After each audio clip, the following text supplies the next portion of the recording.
Evening everyone, বন্ধুরা, আজ আমরা জানব বিল্ডিং তৈরিতে বিল্ডিংয়ের দুটি কলমের দূরত্ব কতটা রাখতে হয় এবং কলমের সাইজ কত করতে হয়।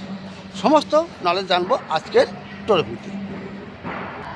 এই বিষয়ে প্রচুর কমেন্ট এসছে। বন্ধুরা বলেছে আমি বাড়ি তৈরি করছি, দুটি কলমের দূরত্ব কতটা রাখবো। একটা কথা মনে রাখবেন, বিল্ডিংয়ের উপরে ছাদের লোড যাচ্ছে কোথায়? আপনার বিমের লোড যাচ্ছে কোথায়? এই কলমে। এটা বুঝতে পারলেন। আর কলমের লোড যাচ্ছে আপনার নিচে ফুটিয়ে। কথাটা মনে রাখবেন। এই জন্য স্ট্রাকচার সবসময় মজবুত করার প্রয়োজন আছে। বিল্ডিংয়ের বেডরুমের সাইজ হয় 10 foot by 12 foot, 12 foot by 15 foot, বিভিন্ন সাইজের হয়। যে 10 ফুট বাই 12 ফুট রুমের সাইজের কলমের সাইজ আপনার রাখতে হবে 10 ইঞ্চি বাই 10 ইঞ্চি। এটা 10 ফুট বাই 10 ফুট রুমের সাইজ। এবার আপনার 15 ফুট যদি রুমের সাইজ হয়, সেক্ষেত্রে কিন্তু আপনার 10 ইঞ্চি কলম রাখলে হবে না। কলমের সাইজ আপনাকে চেঞ্জ করতে হবে। সেই ক্ষেত্রে আপনার 12 ইঞ্চি মিনিমাম কলম দিতে হবে। আর কলমের রড থাকতে হবে 4টে 16 মিলি রড এবং 2টি 12 মিলি রড। কথাটা মনে রাখবেন। এবার দেখুন, 20 ফুট আমাদের ঘরের সাইজ আছে, তাহলে দুটি কলমের সাইজ কত দেব?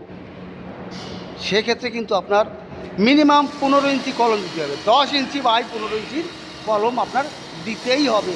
আর 4টে আপনার 16 মিলি রড থাকতে হবে। আর বিমের সাইজ আপনার 12 inch by 10 inch, 10 inch by 12 inch, 12 inch height, আপনার 10 ইঞ্চি বিমের ব্রিজ চড়াটা। আপনার স্ল্যাব ছাড়া কিন্তু এই মাপটা, কথাটা মাথায় রাখবেন।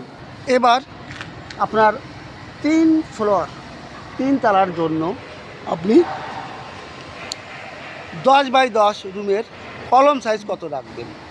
সেক্ষেত্রে কিন্তু 10 বাই 10 করলে হবে না বন্ধুরা।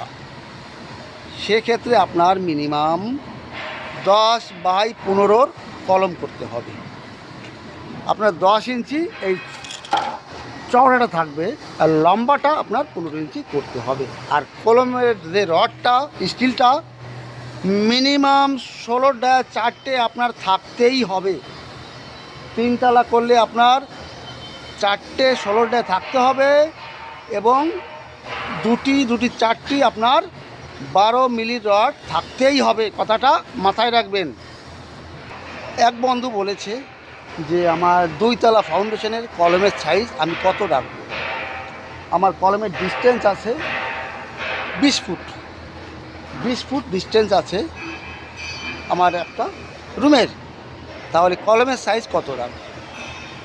সেক্ষেত্রে আপনি 20 ফুট, দেখুন একটা ফর্মুলা, 10 ফুট বাই 10 ফুট কলম হলে, রুমের সাইজ হলে 10 ইঞ্চি রাখতে হয়। 15 ফুট হলে 15 ইঞ্চি রাখতে হয়। 20 ফুট হলে 20 ইঞ্চি রাখতে হয়। এটা ফর্মুলা। এরপরে দেখুন, 20 ফুট হলে আপনি 15 ইঞ্চি রাখতে পারেন, কিন্তু স্টিল কিন্তু আপনার 16 ডায়া দিতে হবে।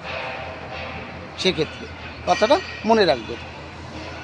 কলমের সাইজ আপনি কম করলেন, কিন্তু স্টিল কম করতে পারবেন না। স্ট্রাকচার কখনই আপনি দুর্বল করবেন না।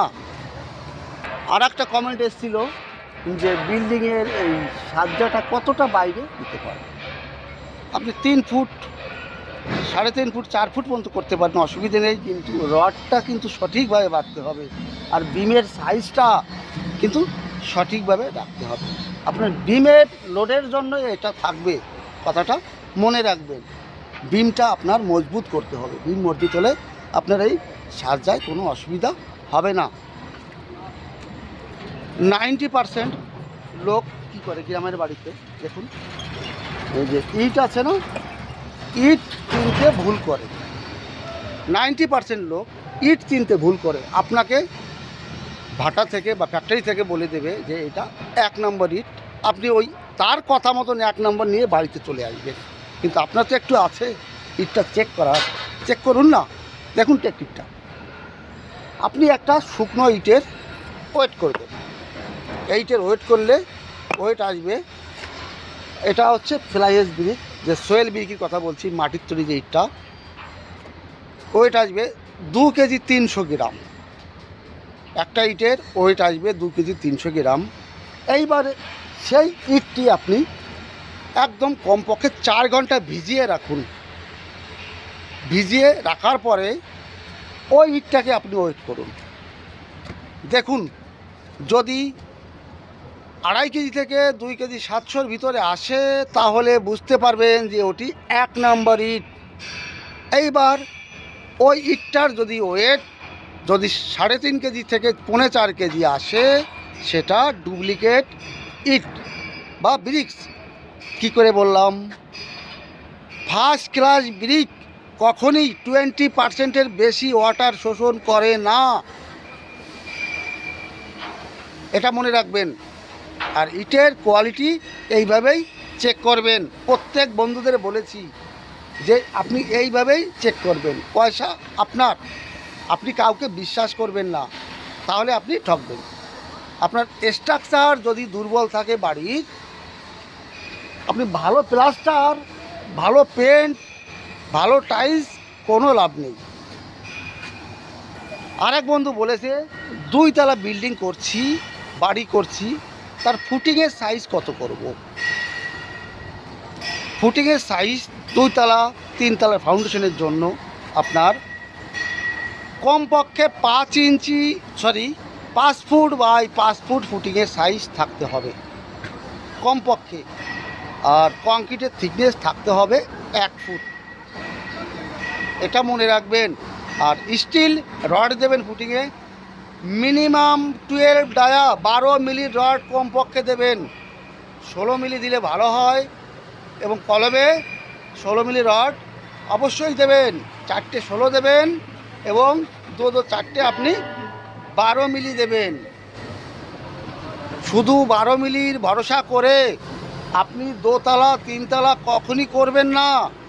স্ট্রাকচার যদি দুর্বল হয়ে পড়ে আপনাকে কেউ বাঁচাবে না, কোনো মিস্ত্রি আপনাকে বাঁচাতে পারবে না, এটা মনে রাখবেন। বিশেষ করে টেকনিক্যাল পার্সন ছাড়া কোনো দিন বিল্ডিংয়ের কাজ করবেন না। অভিজ্ঞ মিস্ত্রি থাকলে 1 ফ্লোর 1 তলার জন্য ঠিক আছে, কিন্তু G plus first floor, second floor, 3 তলার জন্য টেকনিক্যাল পার্সন অবশ্যই আপনি রাখবেন। আপনার 2 কলমের দূরত্ব যদি 20 ফুট হয়ে যায়, আপনার বিমের সাইজও কিন্তু বড় করতে হবে। কলমের সাইজ বড় থাকবে, 15 ইঞ্চি বাই 15 ইঞ্চি করতে হবে মিনিমাম। আপনি 20 ইঞ্চি করলে ভালো হয়, কিন্তু 15 ইঞ্চি 15 করবেন। 4 কর্নারে 4টে 16 রড, মাঝখানে 2 মিলি 4টে 12 মিলি রড দেবেন।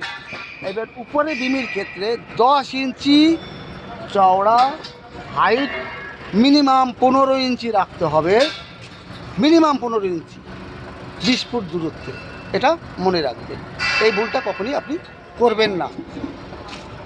এবার 10 ফুট কলম দূরত্বে উপরে বিমের সাইজ আপনি 10 বাই 10 করতে পারেন, 12 করতে পারেন, 15 করলে ভালো হয়। 10 বাই 10, 10 বাই 12, এটা কিন্তু স্ল্যাব থিকনেস ছাড়া, মনে রাখবেন।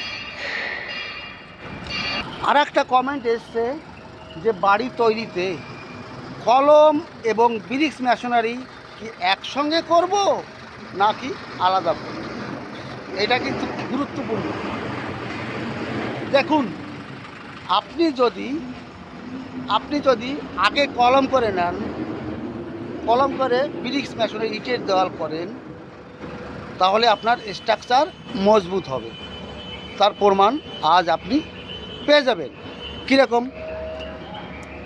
আপনি দেখুন, কলম এবং ব্রিক্স মেশনারি একসঙ্গে যদি কংক্রিটটা করেন, এই যে ব্রিক্স, সোয়েল ব্রিক, মাটির তৈরি যে ইটটা 20% ওয়াটার শোষণ করে, এইবার কংক্রিটের সময় যে কংক্রিট স্যালারি ইট শোষণ করে দেয়, তা কংক্রিটের স্ট্রেংথ কী হবে?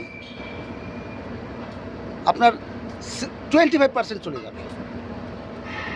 এইবার যদি আপনি প্রথমে কলম করে নেন তাহলে 20% যাবে না, ওটা পুরো 100%ই থাকবে। এই জন্য ফুল স্ট্রেংথ পাওয়ার জন্য, ফুল স্ট্রেংথ স্ট্রাকচার তৈরি করার জন্য প্রথমে আপনি কলম কংক্রিট করে নেবেন। আপনি ছাদ যখন করবেন গাঁথনি করে ছাদ করুন, অসুবিধে নেই, কিন্তু কলম এবং ব্রিক্স মেশিনে ইটের দেওয়াল একসঙ্গে কংক্রিট করবেন না। অনেকে দেখি অনেক বাড়িতে নিচের বেস বা ফুটিংয়ে কংক্রিট করার সময় নিচে ইট রাখে, এটা কিন্তু সব থেকে বড় মিস্টেক। ইটে কী হবে জানেন? ইটে ওয়াটার শোষণ করে, ওই ওয়াটারটি আপনার রডে ডিভাইড করে দেবে। তাহলে কী হবে? রডে যদি ওয়াটার যদি যায় তাহলে কী হবে? তা ভালো করে আপনার বুঝতে পারছেন, এটা কখনই করবেন না। এইরকম কংক্রিটের কভার ব্লক বানাবেন, কভার ব্লক বানিয়ে কভার ব্লক দেবেন, কখনও ইট দেবেন না। তা বন্ধুরা, আজ এখানেই রাখছি।